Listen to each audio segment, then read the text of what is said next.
Good evening students. अब अपन समझने जा रहे हैं what are the audit procedures to be perform for verifying the valuation of the accounts payable. तो अभी आप देखो अकाउंट्स पेबल के लिए वैल्यूएशन को अगर आपको चेक करना है तो आप क्या लोगे, एपी एजिंग रिपोर्ट, राइट। आप क्या लोगे, एपी एजिंग रिपोर्ट लोगे। उसमें से देखोगे जो कि 3 साल से ज्यादा आउटस्टैंडिंग क्रेडिटर है, क्योंकि वो कायदे से राइट बैक करनी जानी चाहिए, क्योंकि भारत में कानून है, लिमिटेशन एक्ट, जो कि बोलता है अगर आपने अपने 3 साल तक पैसे नहीं मांगे हैं तो अब आप पैसे कोर्ट ऑफ लॉ में मांग भी नहीं सकते। तो बेसिकली यू विल अंडरस्टैंड कि मैनेजमेंट कैसे राइट बैक करती है इट्स क्रेडिटर्स, ठीक है, कैसे उनको राइट बैक करती है।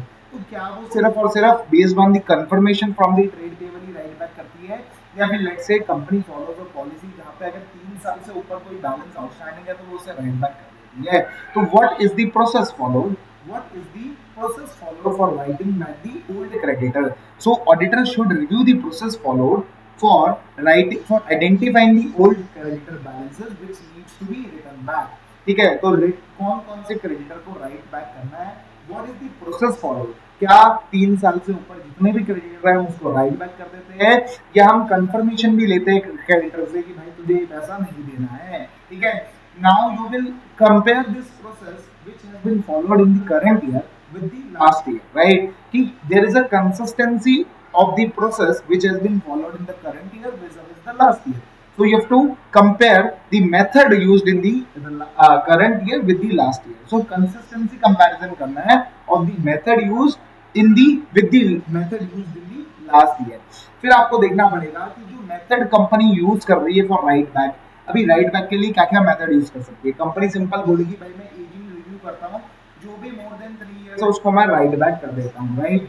या फिर कंपनी क्या बोलेगी, मैं एजिंग रिव्यू करता हूँ, जो मोर देन 3 इयर्स है उसमें से मैं इवेल्युएट करता हूँ कि कौन से मुझे नहीं देने हैं, कौन से मुझे देने हैं, एंड फिर मैं उसको जो मुझे नहीं देने हैं उसको मैं राइट बैक कर देता हूँ। या फिर कंपनी बोलेगी मैं बेसिकली सप्लायर की कंफर्मेशन के बेसिस पे ही राइट बैक करूंगा, मैं ऐसे राइट बैक नहीं करूंगा। So whether this method is appropriate for the business environment, that is also you need to think, and you need to also consider that the write backs are approved by, let's say, CEO or the managing director. So these are authorized and approved by the member of senior management. मतलब CEO या फिर managing director ने इसे approve किया है। तो write back के बारे में अपन ने समझ लिया। मैंने बोला राइट बैक कर रहे हो अगर अपन कोई लाइबिलिटी, तो आप इसके ऊपर क्या क्या प्रोसीजर करोगे। राइट बैक कर रहे हो अगर आप लाइबिलिटी, तो what are the procedures an auditor needs to perform. तो राइट बैक मींस क्रेडिटर्स को आप राइट बैक करके उसे इनकम बुक कर रहे हो, राइट। तो क्रेडिटर्स आप डेबिट मारोगे टू अदर इनकम, ये आप बुक करोगे, है ना। तो अभी आपको अगर इसको चेक करना है तो आप ये देखोगे कि क्या वो अप्रूव हुए हैं, क्या, which is the process followed, what is the process followed for writing back the creditor.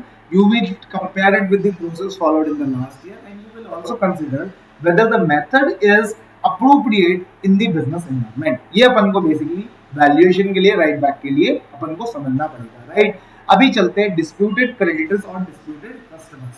तो आपको देखना पड़ेगा अगर आपका कोई डिस्प्यूटेड क्रेडिटर है तो आपको देखना पड़ेगा कि उसकी वैल्यूएशन सही हुई है। तो मान लो आपने एक 100 रुपए का इनवॉइस था जो कि अभी आप तक आपने पेमेंट नहीं करी है, राइट। अभी वो केस कोर्ट ऑफ लॉ में चल रहा है। अब आपको पता है कोर्ट आपके ऊपर इंटरेस्ट के साथ इस 100 रुपए की पेमेंट ऑब्लिगेशन को बोल सकता है कि आप इंटरेस्ट के साथ इसे वेंडर को दो, राइट। तो आपको फिर देखना पड़ेगा कि क्या वो आपने वो बेसिकली इंटरेस्ट भी अकाउंट फॉर किया है या नहीं है। तो disputed creditors and disputed customers, इसके लिए आपको बड़ा सावधान रहना पड़ेगा। आपको कंपनी से लिस्ट लेनी है ऑफ ऑल दी वेंडर्स जिसके साथ कंपनी का डिस्प्यूट है, ताकि आप ये देख पाओ कि कहीं इंटरेस्ट लाइबिलिटी तो नहीं आती है, कहीं और कोई लाइबिलिटी तो मुझे अकाउंट फॉर नहीं करनी है। And you will also review the claim from the customer under litigation and compare it with the previous year. तो मैंने बोला डिस्प्यूटेड क्रेडिटर्स, डिस्प्यूटेड कस्टमर्स, ये भी अपन को समझ आ गया। राइट बैक्स अपन को समझ आ गए कि राइट बैक्स अप्रूव्ड होने चाहिए, what is the process followed, consistency comparison, and क्या वो मेथड अप्रोप्रिएट है कंसीडरिंग द बिजनेस एनवायरनमेंट, ये भी अपन को क्लियर हो गया। Now you will review the ageing for the purpose of valuation. Obviously बात, आपको क्या देखना पड़ेगा, एजिंग देखना पड़ेगा। अगर मान लो कोई एक क्रेडिटर 3 साल से ज्यादा आ रहा है तो कायदे से वो क्या हो जाना चाहिए, राइट बैक हो जाना चाहिए। तो आप उसके लिए क्या देखोगे, एजिंग ऑफ ट्रेड पेबल को रिव्यू करोगे। फिर आप देखोगे जो भी फॉरेन करेंसी के ट्रेड पेबल है वो रीस्टेट हो गए हैं at the closing exchange rate. तो मान लो $1000 आपको देना था, जो कि रिकॉर्ड हो रखा है at 80 rupees, but balance sheet date पे एक्सचेंज रेट है 82 रुपए। तो 1000 इंटू 82 मतलब आपको 82,000 रुपए की लाइबिलिटी को रीस्टेट कर देना है। तो restatement of foreign currency creditor is as per AS11। And फिर आपको देखना पड़ेगा कि जो एमएसएमई के ड्यूज होते हैं, एमएसएमई को जो पेमेंट करनी होती है, तो उसको कैसे आइडेंटिफाई करता है। सबसे पहले कंपनी कैसे आइडेंटिफाई करता है एमएसएमई को, तो जनरली कंपनी क्या करती है, at the time of onboarding of the vendors, तो जब भी वो ऑनबोर्ड करती है वेंडर्स को, तो वो एक डिक्लेरेशन लेती है, एक सर्टिफिकेट लेती है, जिसको बोलते हैं उद्यम सर्टिफिकेट, राइट। उसमें क्या होता है, लिखा होता है कि this company is a micro and small enterprise. उस सर्टिफिकेट के बेसिस पे कंपनी क्लासिफाई करती है अपनी ट्रेड क्रेडिटर्स को भी, क्या वो एमएसएमई है या नहीं है। तो this is the industry practice followed. तो now you need to understand what is the process to identify the principal plus interest amount due to MSME. इसके लिए आपको क्या समझना पड़ेगा, आपको समझना पड़ेगा कि कंपनी एमएसएमई को कैसे ढूंढती है, right. And now you need to also test the process, you have to also test the process. तो राइट बैक समझा, disputed creditors and disputed customers की आपको बेसिकली लिस्ट ले लेनी है, ठीक है। And you will also compare the list of the disputed customers या फिर क्लेम्स फ्रॉम कस्टमर्स को with the previous year. Ageing ले लेनी है, रीस्टेटमेंट को चेक कर लेना है, एंड ड्यूज टू एमएसएमई को देख लेना है कि भाई what is the process followed by the management to identify the MSME, and you have to test that process. ये भी अपन को समझ आ जाता है। अभी बात करते हैं अपन डिस्क्लोजर्स के ऊपर, राइट। तो वैल्यूएशन अपन ने पढ़ लिया है, existence, completeness, valuation of the trade payable पढ़ लिया है। अब अपन पढ़ने वाले हैं डिस्क्लोजर्स के ऊपर, ठीक है। जो डिस्क्लोजर शेड्यूल 3 डिवीजन 1 रिक्वायर करता है, वो डिस्क्लोजर्स आपके फाइनेंशियल स्टेटमेंट्स में आने चाहिए। तो मैं आपको बताया ना कि एमएसएमई बहुत ही हॉट टॉपिक चल रहा है आज की डेट में इंडस्ट्री में। तो एमएसएमई के लिए बहुत सारे डिस्क्लोजर्स हैं इन फाइनेंशियल स्टेटमेंट्स। अभी मैं आपको दो नॉलेज के लिए पॉइंट बताने वाला हूँ कि जो भी interest under section 16 of the MSME act अगर आपको पेमेंट करते हो या फिर आप बुक्स ऑफ अकाउंट में डेबिट करते हो, तो that is disallowed under the income tax act. तो जब आप इनकम टैक्स पढ़ोगे तो ध्यान रखना कि एमएसएमई को अगर आपने इंटरेस्ट दे दिया है या फिर इंटरेस्ट देना है, तो that is disallowed under the income tax act. चलिए, भले ही आपने चाहे पेमेंट कर दी हो या ना करी हो, तो वो डिसअलाउड रहेगा। ऐसा section 23 of the MSME act बोलता है, that is not a business expenditure for the purpose of claiming the deduction under section 37 of the income tax act, ठीक है। तो एमएसएमई का इंटरेस्ट डिसअलाउड होता है, अपन टैक्स ऑडिट में भी इसको रिपोर्ट करते हैं। टैक्स ऑडिट आपको पता ही है कि जिन कंपनीज का टर्नओवर अगर लेट्स से अगर 95% पैसा बैंक में आता, तो उनकी लिमिट होती है 10 करोड़, अदरवाइज लिमिट होती है 2 करोड़, ठीक है। तो अदरवाइज लिमिट होती है 1 करोड़। तो टैक्स ऑडिट अपन को पता है, तो टैक्स ऑडिट उन्हें करवाना पड़ता है। तो आपको बेसिकली क्या कंपनी ने डिस्क्लोज किया है the following detail with respect to micro and small enterprises. तो क्या कंपनी ने अपने नोट्स टू अकाउंट्स में with respect to micro and small enterprises ये वाले डिस्क्लोजर्स दिए हैं। तो सबसे पहला पॉइंट क्या है, आपको principal amount along with interest जो कि आउटस्टैंडिंग है एज एट ईयर एंड, वो आपको डिस्क्लोज करना है। Principal plus interest remaining unpaid to any supplier as at the end of the each accounting year. अभी पॉइंट समझो, एक्ट का नाम क्या है, micro small and medium enterprises development act 2006। But अगर आप बात करो तो डिस्क्लोजर जो रिक्वायर करता है, that is only the disclosure with respect to micro and small enterprises, ठीक है। तो very very important point to note, आपको ये डिस्क्लोजर में मीडियम, अगर देखो अभी आप जब उद्यम सर्टिफिकेट देखोगे ना, उसमें बहुत टाइप की क्लासिफिकेशन है। देखो 3 क्लासिफिकेशन है, micro enterprise, small enterprise and medium enterprise. तो देखो ये जो आपको डिस्क्लोजर है, that is only applicable to micro and small enterprise. Point to note, तो whether the company has disclosed the following details relating to micro and small enterprises in the notes। आपको क्या क्या देना पड़ेगा, प्रिंसिपल अमाउंट देना पड़ेगा, interest देना पड़ेगा जो कि अनपेड था टू एनी सप्लायर। सप्लायर का मतलब क्या है, यहाँ पे सिर्फ micro and small enterprise supplier से मतलब है, ना कि मीडियम एंटरप्राइज से। Eight the end of each accounting year वो आपको देना पड़ेगा। अभी आपने अगर कोई इंटरेस्ट की पेमेंट कर दी है टू दी सप्लायर, तो अगर आपने कोई इंटरेस्ट पे कर दिया है, बायर ने अगर कोई इंटरेस्ट पे कर दिया है इन टर्म्स ऑफ सेक्शन 16 क्या बोलता है, अगर आप अगर आप एमएसएमई को 45 दिन के ज्यादा से पेमेंट डिले करने में देरी हो जाती है तो आपको 3 times of the bank rate generally SBI की रेट होती है, तो 3 times of the bank rate आपको उसको ब्याज देना पड़ेगा, तो 3 गुना आपको ब्याज देना पड़ेगा, सेक्शन 16 बोलता है। तो what is the amount of interest paid along with the amount of payment made to the supplier beyond the appointed day। तो जो आपने 45 दिन के बाद में पेमेंट करी है उसमें आपने कितना इंटरेस्ट जोड़ के पे किया है वो आप लिख दो। अगर मान लो अगर आपने जोड़ के पे किया है तो वो इधर चला जाएगा अगर आपने पेमेंट कर दी है, बट अगर आपने क्या किया है, मान लो 100 रुपए की पेमेंट दी जिसको आपने 45 दिन के बाद पेमेंट करी है, तो लेट से 10 रुपए का इंटरेस्ट बनता था फॉर दैट पीरियड, तो आपने 110 रुपए पेमेंट कर दिए तो वो यहाँ पे आएगा जिसमें 10 रुपए इंटरेस्ट का अमाउंट अलग से दिखेगा एंड 100 रुपए जो आपने पेमेंट करी है वो अलग से दिखेगी, ठीक है, क्योंकि आपने ये पेमेंट करी है आफ्टर द अपॉइंटेड डेट। तो जो इंटरेस्ट का खर्चा है that will be disallowed under the income tax act. ये आपको समझना पड़ेगा कि जो 10 रुपए that is disallowed under the income tax act. अभी क्या हो सकता है, आपने क्या किया, 100 रुपए तो उसको पेमेंट कर दी आफ्टर दी अपॉइंटेड डेट, मतलब आपने 45 दिन के बाद पेमेंट करी, आपने 100 रुपए तो पेमेंट कर दी, बट आपने जो इंटरेस्ट बनता था वो आपने उसे नहीं दिया। So amount of interest due and payable for the period of delay, जितना आपका डिले हुआ आपने पेमेंट कर दी, प्रिंसिपल अमाउंट दे दिया है लेकिन आपने उसको ब्याज के साथ पैसा नहीं दिया, तो जितना अमाउंट ड्यू है और पेबल है, ठीक है, in making payment which have been paid but beyond the appointed date but without adding the interest, मतलब आपने पेमेंट तो कर दी लेकिन आपने ब्याज नहीं जोड़ा, तो उसको आपको इस क्लॉज में डिस्क्लोज करना पड़ेगा। तो देखो मैंने बोला बड़ा सिंपल सी बात है, पहले क्लॉज में क्या आएगा, सबसे पहले आएगा सिर्फ माइक्रो एंड स्मॉल एंटरप्राइजेस।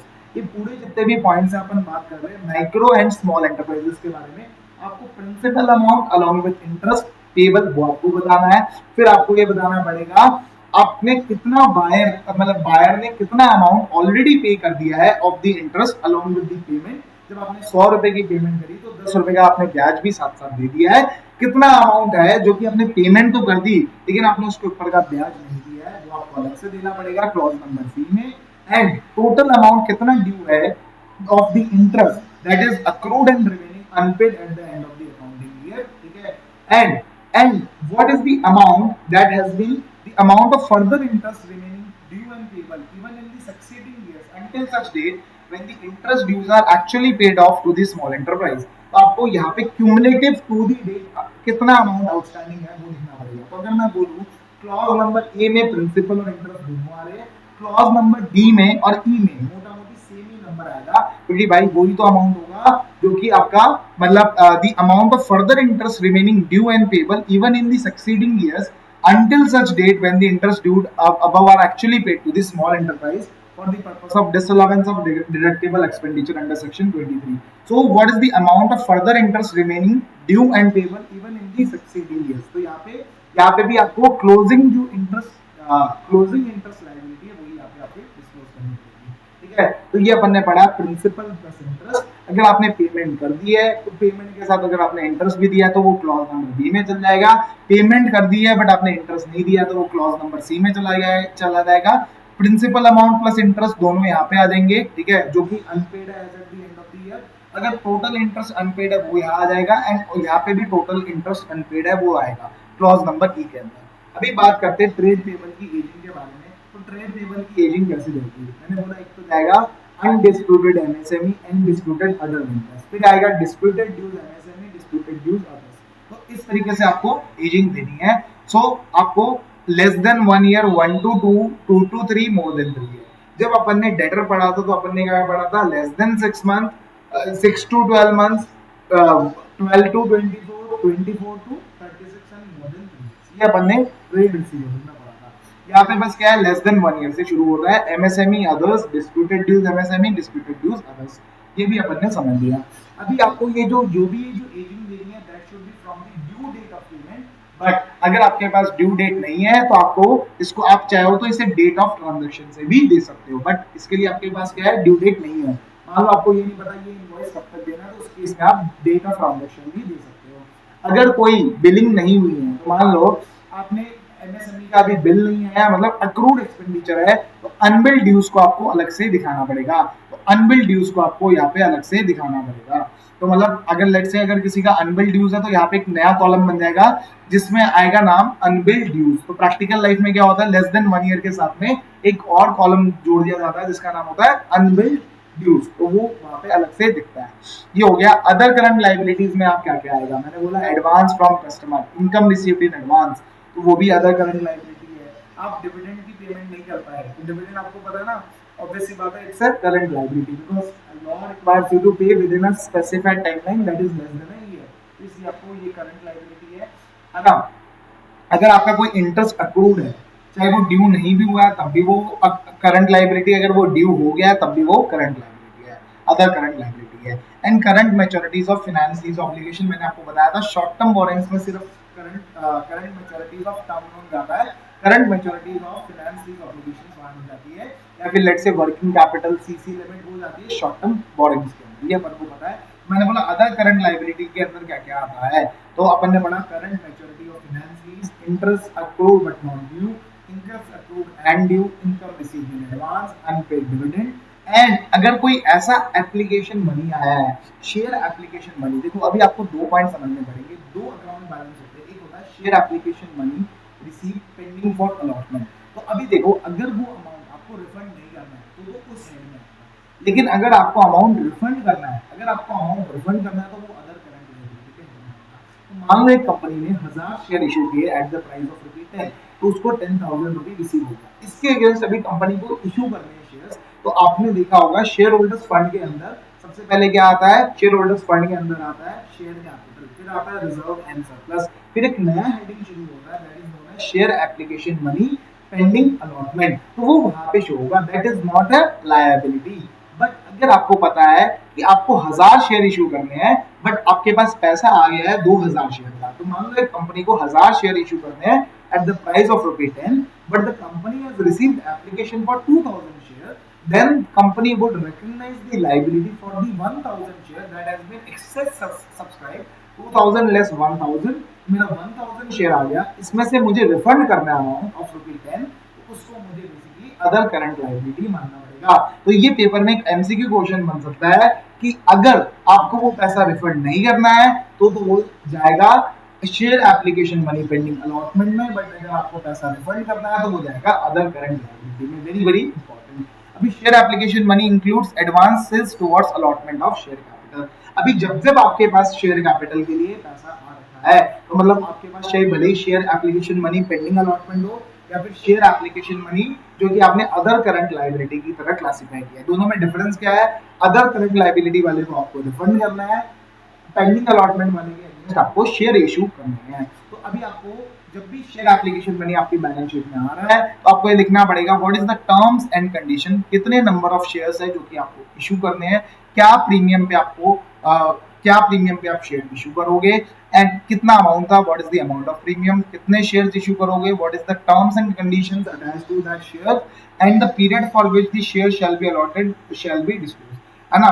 कि अब वहां पे आप ये भी डिस्क्लोज करोगे कि कब तक ये शेयर अलॉट हो जाएंगे, तो ये बेसिकली एप्लीकेबल होगा for the share application money pending allotment. तो आपको लिखना है वहां पे टर्म्स एंड कंडीशन, कितने शेयर्स इशू करोगे, क्या प्रीमियम है एंड कब तक शेयर्स अलॉट हो जाएंगे। तो मैंने बोला share application money pending allotment के लिए आप क्या लिखोगे, what is the terms and condition, तो आप लिखोगे terms and conditions would be same as to the other shares that has been already been issued, what is the number of share जो कि आप इशू करने जा रहे हो, what is the amount of premium and the period जब तक ये शेयर्स अलॉट हो जाएंगे। अभी आप कंपनी ये भी लिखोगे कि कंपनी के पास सफिशिएंट ऑथराइज कैपिटल है ताकि वो ये शेयर कैपिटल इशू कर पाए। तो कंपनी के पास, कंपनी ऑब्वियस सी बात है अपनी ऑथराइज शेयर कैपिटल से ज्यादा शेयर्स इशू नहीं कर सकती है। तो मान लो कंपनी के पास ऑथराइज शेयर कैपिटल है 20,000 शेयर की, कंपनी के पास ऑलरेडी 19,500 शेयर है, अभी कंपनी चाहती है मैं 1000 शेयर और इशू कर दूं, उसके लिए कंपनी ने मतलब शेयर एप्लीकेशन मनी मंगवा लिया है, बट अभी कंपनी अलॉट नहीं कर सकती because 19,500 plus 1000 would result into 20,500 shares जो कि एक्सीड कर जाएगा of my authorise share capital limit. तो कंपनी को पहले ऑथराइज कैपिटल लिमिट बढ़ानी पड़ेगी फिर ही कंपनी इशू कर पाएगी। तो also you have to disclose क्या कंपनी के पास सफिशिएंट ऑथराइज कैपिटल है ताकि वो कवर कर पाए the share capital amount resulting from the allotment of shares out of such share application money. तो कंपनी को बोलना पड़ेगा कि भाई मेरे पास सफिशिएंट ऑथराइज शेयर कैपिटल है ताकि मैं इसमें से शेयर अलॉट कर दूं ताकि मैं इसमें से शेयर इशू कर दूं। तो आपको टर्म्स एंड कंडीशन, कितने शेयर्स इशू कर रहे हो, कितने प्रीमियम पे इशू कर रहे हो, कब तक अलॉटमेंट हो जाएगी, वो सब आपको देना पड़ेगा।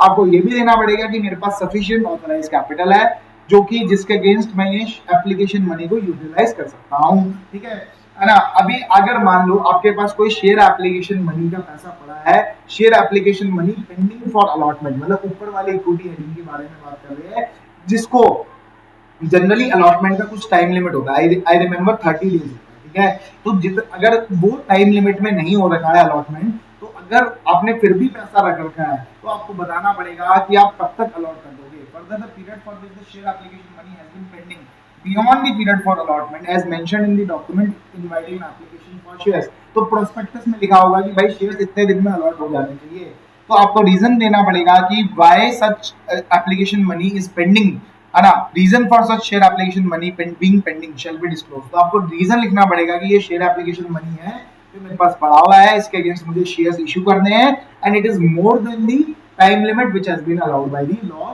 For issuing the shares. ठीक है, share application money not exceeding the issued capital and to the extent not refundable, जो कि रिफंडेबल नहीं है, and not exceeding the issued capital. Issued capital किससे ज्यादा भी नहीं है, मैंने बोला बेसिकली उसको हमें कहाँ पे डिस्क्लोज करना है, अंडर द हेड इक्विटी, जो कि मैंने आपको बता दिया, share application money pending for allotment, and जो भी शेयर एप्लीकेशन मनी रिफंडेबल है that is amount in excess of subscription, मतलब ओवर सब्सक्रिप्शन हो गया था, 1000 के बदले में 2000 एप्लीकेशन आ गई थी, तो मुझे जो अमाउंट रिफंड करना है ना। या फिर मान लो मेरे पास मिनिमम सब्सक्रिप्शन नहीं आया, तो generally minimum subscription, if I remember, I don't know law about this, लेकिन 85% के अराउंड सब्सक्रिप्शन चाहिए होता है। अगर वो सब्सक्रिप्शन नहीं आया तो आपको अमाउंट रिफंड करना पड़ जाएगा। ठीक है, और in case the requirement for minimum subscription are not met, it shall be separately shown under the head other current liabilities. इसको आपको अदर करंट लायबिलिटीज में दिखाना पड़ेगा। तो मैंने बोला बहुत सिंपल है, अगर आपको रिफंड करना है तो अदर करंट लायबिलिटी, अगर आपको रिफंड नहीं करना है और अलॉटमेंट यूटिलाइज करना है तो वो आपके लिए इक्विटी है।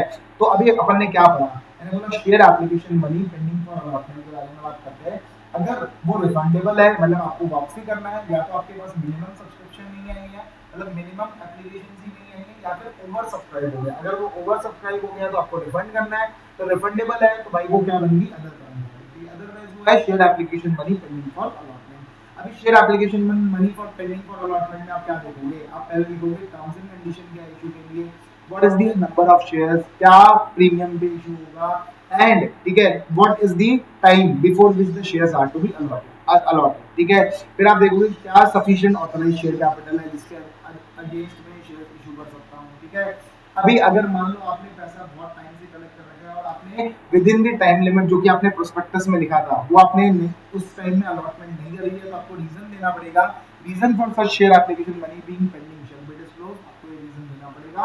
एंड अगर फिर बाकी अपन ने चीजें समझ ली है कि ये सारी ही चीजें, राइट। अगर कोई अनपेड मैच्योर्ड डिबेंचर है, डिपॉजिट है, उसका ब्याज है, अनपेड मैच्योर्ड डिबेंचर्स है उसका ब्याज है, तो उसको भी आपको अदर करंट लायबिलिटी में ही डिस्क्लोज करना है। तो अभी वैल्यूएशन के पॉइंट ऑफ व्यू से बात करते हैं। वैल्यूएशन के लिए आप क्या क्या करोगे, मैंने बोला राइट बैक्स की अप्रूवल देखोगे, आप प्रोसेस देखोगे, उस मेथड को देखोगे क्या वो बिजनेस एनवायरनमेंट को सूट करता है, and you will compare it with the last year, right.